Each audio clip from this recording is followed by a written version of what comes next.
Boy, I'm glad to be back in New Hampshire. Thank you all so much for being here and for waiting. I also have to say a thank you, although they're gone now. We had over 1,000 people outside who could not get in. But I want you to know I did go out there. For the ones who were still there, I went out and spoke to them just a few minutes ago and thanked them for being here. What I'm going to do is talk for just a few minutes and then do what we always do in New Hampshire and let you ask your questions. I got a wild guess that you might have a few. So, and I also want to take a minute and thank the online people who are participating in this event. We're streaming the event live online. We had an event like this last night, did the same thing, and we had thousands and thousands of people who participated online. I expect we'll have the same thing today.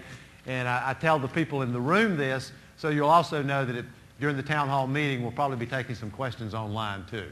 So we'll integrate them into what we're doing. Let me first talk a little bit about what this campaign is about from my perspective, and I hope, with some luck, from your perspective. What I want to see happen is, and this is something I've learned from my own personal experience over the last few years, is I don't want to see us stay back, wait for the primary, wait for the election, and hope that the next person that gets elected is going to solve our problems. Because I don't think it's realistic and I don't think it's going to happen. I think instead what we should do, all of us, not just me, is we should take responsibility. We should take action. Not later, now.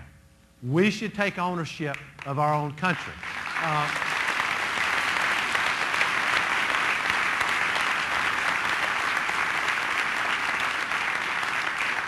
And instead of complaining that somebody else is not doing their job, we ought to ask, what can we do to help?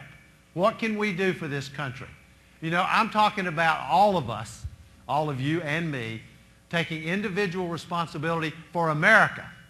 Not just for yourselves, but for America.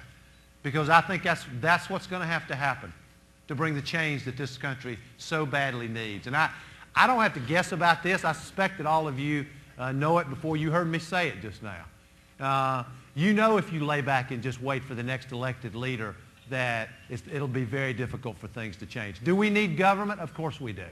We need an effective government. But that government has got to be working hand in hand with you. And we need your help. Your country needs your help. I have seen in the last few years since the election what can be done by Americans when they seize control of things. We've done things like raise the minimum, got tired of Washington not raising the minimum wage. So we went to 6 states, got it on the ballot, and in all 6 states we raised the minimum wage.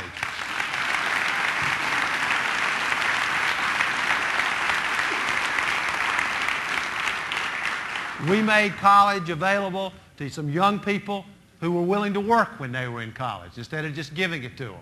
We organized thousands of workers across America into unions so they could have a decent job, decent benefits, decent health care coverage.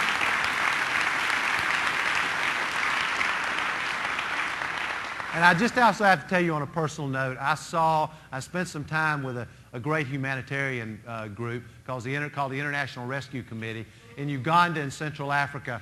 And there I saw about 500 mostly young people who devoted their lives to service, devoted their lives to helping people who are being subjected to incredible atrocities. So I have seen firsthand, personal experience, what we can do together when we're willing to take responsibility and take action. And I have to say, life is a great learning experience. It really is. And a lot of you heard me in the last campaign talk about the 2 Americas. I still believe it's true. And you heard me talk about hope and inspiration, which I think are still important.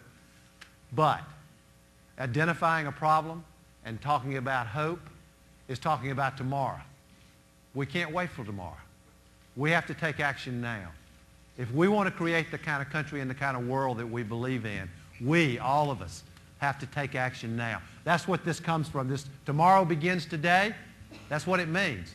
It means we need you now. We need to take action now. And there's so much that needs to be done. My own view is the biggest responsibility of the next President of the United States is to restore America's leadership in the world. It so badly needs to be done.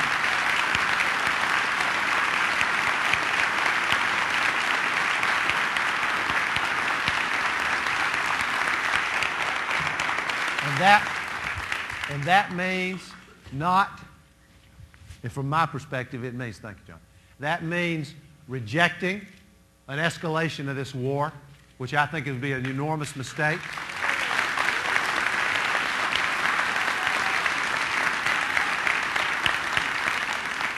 It means rejecting what I would describe as the McCain Doctrine, surging thousands of more American troops into Iraq. I think that's a mistake.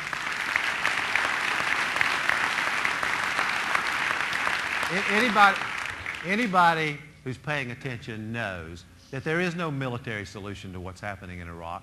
The only solution is a political solution. And at the end of the day, it's the Iraqis themselves who have control of their destiny. They have to decide whether they're going to have a government that's representative of all Iraqis, whether the Sunnis are going to be included, whether there's actually going to be a political solution. So just to be clear about this, my view is that we have to make it clear that we're turning responsibility over to them. We have to make it clear to everyone in the world that we're going to leave Iraq, and the best way to make that clear is to actually start leaving, which is what I think America needs to do.